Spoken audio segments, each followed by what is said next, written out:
Бизнес ангиллын зорчигчдод үйлчилдэг байсан онгоцны үнэмшлэгчийн олж илрүүлсэн супер баян 3 сая хүний амжилтын дадал зуршлаас зохиолч Мицуки Акико Япон болон гадаадад 17 жил зөвхөн бизнес ангиллын зорчигчдыг хариуцсан ажиллаж байхдаа тэдгээр зорчигчдод нийтлэг адилхан дадал зуршил байгааг анзаарчээ. Эхэндээ ч за иймэрхүү төрлийн хүмүүс л онгоцонд сууж таарчтэй гэж боддог байсан ч 17 жил онгоцны үнэмшлэгчээр ажиллаад тэдгээрийн дадал зуршил үйлдэл нь энэ хүмүүсийг амжилтаа явахад баян болоход хүргэсэн юм байна гэсэн дүгнэлтэд хүрчээ. Ингээд өөрийн үйлчилж байсан Японы 3 сая бизнес ангиллын зорчигчийн онгоцонд явж байхдаа гаргаж байсан дадал зуршлыг нь ажиглаж анализ хийгээд үүгээрээ нэгдүгээр зэрэглэлийн зорчигч үзэг бал зээлдгүй нэртэй ном бичжээ.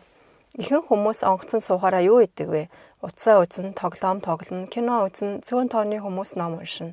Зарим нь унтна. Тэгвэл бизнес ангиллын зорчигчдод нийтлэг 38 дадал онцлог байсан байна. Эдгээрээс хүмүүс амьдралдаа хэрэгжүүлж болох үс 13 дадлаас сонирхуулъя. 1. Түүхийн ном, түүхэн роман уншдаг. Магадгүй түүхэн номонд гарч байгаа агуу хүмүүсээс сургамж авч тэр номноос өөрийн зөвлөхөө хайдаг байсан байх. Амжилтад хүрэхийн тулд ном бол зайлшгүй хэрэгтэй зүйл гэдгийг тэр хүмүүс мэддэг байсан. 2. Сонин уншдаг. Сонин унших нь зөвхөн сүүлийн үеийн мэдээлэл олж авахд биш. Мэргэжлийн хүмүүсийн бичиж нийтэлсэн нийгмийн үзэгдэл, эдийн засаг, олон улсын чиг хандлага зэрэг олон мэдээллийг олж авахд байсан. 3. Өөрийнхөө эд зүйлд маш хайр гамтай ханддаг. Зөвхөн үн цайтай эд зүйл болохоор хайрлаж гамнаж байгаа юм биш.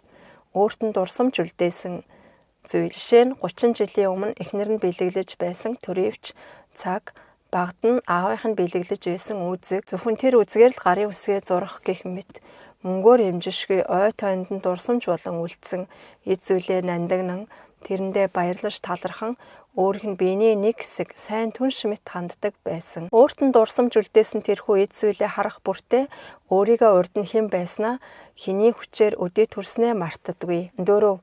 Үргэлж үзэг балтай явдаг, бичиж тэмдэглэх дадал зуршилтай. Үргэлж бичиж тэмдэглэж явдаг учраас дандаа үзэг балтай явдаг. Бизнес ангиллын зорчигчдоос зарим нь бүр ариун цэврийн өрөө орохдооч цас баал авч явдаг байв.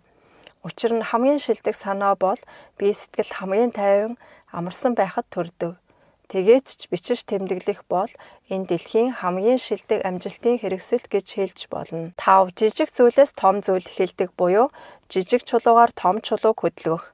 Нэгэн өдөр нэг бизнес ангиллын зорчигч цаасан дээр нэг зүйлийг бичиж байв. Их сургуулийн багш тэрээр эрдэм шинжилгээний өгүүллийн санаагаа буулгаж байгаа нь тэр аж. Эхэндээ санаанд орсноо юу ч хамаагүй бичээд дараа нь тэр бичсэн цааснуудаа нийлүүлээд ном болгодог гэв. Бичиж тэмдэглэх нь жижиг зүйл мэт боловч ой санамжийг сайжруулах хамгийн сайн арга төдийгүй гараар бичиж тэмдэглэх биеийн хөдөлгөөн нь ой тогтоомжийг улам сайжруулна. 6. Талархал. Бизнес ангиллын зорчигчид баярлсан талархснаа маш сайн илэрхийлдэг. Үгээр хэлээд зогсохгүй үйлдэлээрээ буюу талархсан загтал бичих эсвэл онгоцныг хамт олныг багаар нь хоолнд урих бэлэг илгээх гэх мэтээр талархснаа дандаа илэрхийлдэг байсан. 7. Тэд өөрийн гэсэн сонирхолтой. Өөрийн гэсэн сонирхолтой байна гэдэг нь өөрийгөө амраах, дахин цэнэглэх нөхцөл болдог.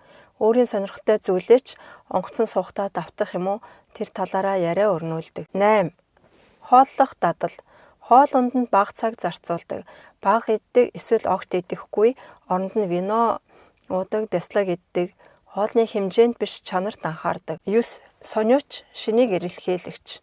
Өөрийнх нь анхаар сонирхлыг татвал хөгшин залуу, ээр эм хамаагүй ямар ч хүнтэй хамаагүй уулзаад ярилцахыг хүсдэг. Жишээ нь онгоцны үйлчлэгчээс ямар ачааны цүнх авч явдаг вэ? Ямар цүнх бат бөх вэ? Гэх зэргээр сонирхон асуудаг. 10. Хошин нин уугүй байдал. Өөрийн сул талыг нуух юм уу ичдэг вэ? Эсвэргээс суул талаа хошин байдлаар илэрхийлж эсрэг хүндээ тайван таатай уур амьсгал төрүүлдэг. Жишээ нь дээрээс хүйтэн сэнс үлээгээд байвал миний нүцгэн толгой даарад байна, сэнс унтраагаад өгнө үү? Эсвэл намхан бол энийг дээш нь өргөө тавиад өгнө үү? Мөч богн болохоор хүрдэггүй шүү гэх мэтээр хэлдэг. 11. Бусдыг сайн сонсдог. Харилцааны үндэс нь ярих бөгөөд сонсох гэдгийг тэд сайн мэддэг. 12. Ярианд давтан хэлэх аргыг ашигладаг. Эсрэг хүний ярьж байгаа зүйлээс нэг зүйлийг нь давтан хэлдэг. Үүнийг backtracking гэдэг бөгөөд энэ нь тантай ярьж байгаа хүний яриаг анхааралтай сонсч байна, ойлгож байна, хүлээн зөвшөөрч байна гэсэн санааг нөгөө хүндээ илэрхийлдэг. Энэ нь хүнтэй харилцахад маш амархан арга бөгөөд өөртөө итгэлгүй ярих чадваргүй хүн ч туршаад үзэхэд болно. Жишээ нь телевизийн хөтлөгч байлаа гэж бодоход зочин би дэглэн барьсан гэж хэлбэл хөтлөгч яриаг нь үлгэж аваад "Өө тийм үү, дэглэн барьсан юм уу? Тэгэхээр дэглэн барьж байгаа юм чинь туралгүй яах вэ?"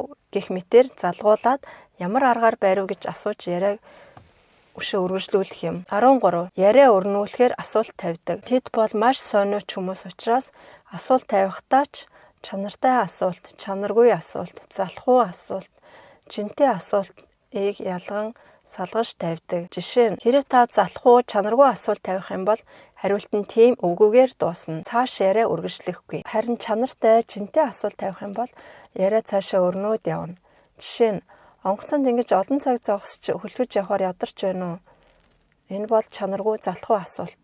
Хариулт нь үгүй ээ, зүгээрээ. Эсвэл өө дасчихсан юм аа л гэсэн хариултаар дуусна. Харин онгоцонд ингэж олон цагаар зогсоо байж хөлөх нь хэмжээгээр тооцвол ямар байдаг болоо гэж асуувал чанартай асуулт болно. Ийм асуулт тавихад хариулт нь нэг нислэг бүрт дунджаар 14,000-аас 15,000 алхдаг. Салхи өсөрөх үед онгоц илүү удаан нисдэг. Мөн зорчигчид үйлчилгээг шаардах үед 30,000 алхах үеч байдаг. Ажил хингээ алхаад аяндажиг хасагдаг гэх мэтээр урт яриа өрнөх болно. Өөр бас залхуу чанаргүй болон чанартай асуултын жишээ. Цагийн зөрүү их болохоор ядарч байна уу? Энэ чанаргүй залхуу асуулт. Цагийн зөрүү их гарахад тэрийг яаж давж гардаг вэ? Онцгой арга байдаг уу? Энэ нь чанартай асуулт болно. Дүгнэлт онгоцны бизнес английн зорчигчдын дадал зуршлуудаас нэгийг нь ч болов амьдралдаа өвшүүлээд үзвэл ямар вэ? Ялангуяа бичиж тэмдэглэх дадал бол энэ зуунд хүмүүсийн тархи толгой, сэтгэл санааг зэгслэх хамгийн хүчтэй хэрэгсэл гэж бодож байна.